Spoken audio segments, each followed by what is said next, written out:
Olá! Hoje a gente vai falar sobre uma virada de jogo, bem preocupante, na guerra urbana do Rio de Janeiro. O que aconteceu foi que uma nova tecnologia, agora nas mãos de uma facção criminosa, não só causou mais um confronto, mas na verdade marcou um evento que pode, sim, redefinir como os conflitos em cidades vão acontecer daqui para frente. Imagina a cena, uma emboscada que vem do céu, fria, calculada. Foi exatamente isso que aconteceu. Policiais fazendo uma patrulha de rotina no Complexo da Penha, de repente são atacados por cima, sem qualquer chance de defesa. Com isso, uma tática que é, ao mesmo tempo, aterrorizante e totalmente nova no cenário do crime organizado brasileiro, foi inaugurada. Então, para a gente entender como a situação chegou nesse ponto, é preciso dar uma olhada de perto no incidente que virou a chave, que mudou completamente a dinâmica desse conflito. E que acabou transformando as comunidades num tipo diferente de campo de batalha. E no centro de tudo isso está essa tecnologia aqui. Estamos falando de drones comerciais, sabe? Daqueles que qualquer um pode comprar pela internet bem fácil. O que as facções fazem é pegar esses drones e adaptar, para que eles virem armas. Eles são modificados para carregar e soltar granadas, outros explosivos, basicamente transformando um objeto que era para ser de lazer em uma ferramenta de guerra no meio da cidade. Olha só como a sequência do ataque revela o poder de destruição disso. Primeiro, uma patrulha de rotina, algo que acontece toda noite, vira um alvo fácil, exposto. Aí do nada surgem os drones, e o ataque vem de cima, de forma coordenada, o que gera um pânico total e torna a defesa para quem está em solo praticamente impossível. Certo. Agora vamos ampliar um pouco o foco. Porque, veja bem, esse ataque não foi um ato isolado, que aconteceu por acaso. Ele é, na verdade, parte de uma estratégia bem maior, de uma organização criminosa que está crescendo, expandindo seu poder e influência.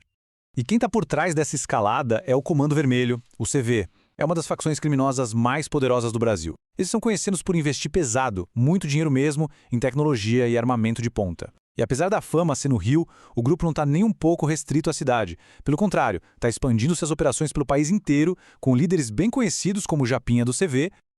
E esse contraste tecnológico revela um ponto crucial aqui.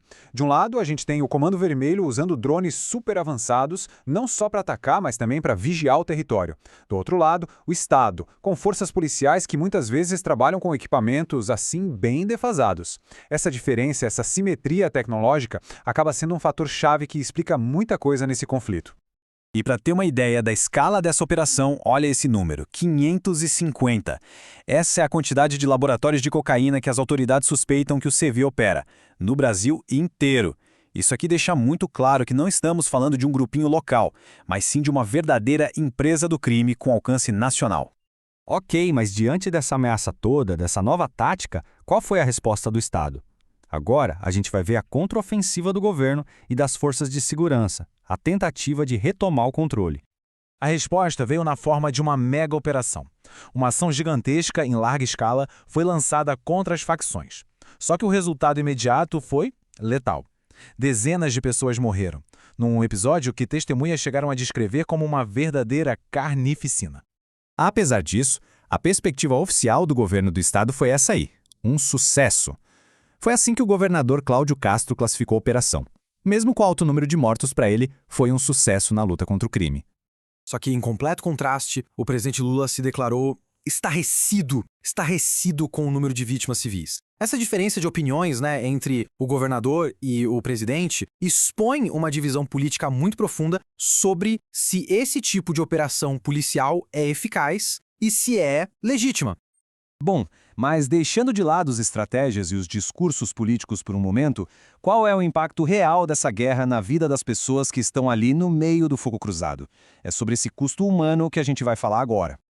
E o saldo é imenso. Não são só as dezenas de vidas perdidas entre policiais e civis. A gente está falando também de denúncias gravíssimas de tortura e execuções, segundo relatos de testemunhas. Isso cria um clima de medo constante, que se espalha pelas comunidades.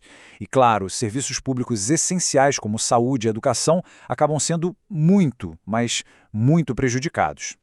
E esse gráfico aqui talvez seja um dos exemplos mais chocantes desse impacto. Olha só, durante operações parecidas no Complexo da Maré, a taxa de vacinação infantil despencou, caiu 90%. Isso significa que crianças pequenas simplesmente deixaram de ser vacinadas. Por quê? Porque o acesso aos postos de saúde foi bloqueado pela violência. É um dano colateral, assim, devastador.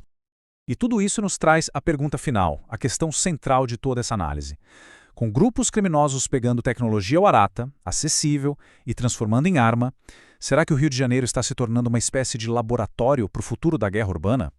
Porque o que acontece lá hoje pode muito bem ser um sinal, um prenúncio do que pode acontecer em outras grandes cidades pelo mundo.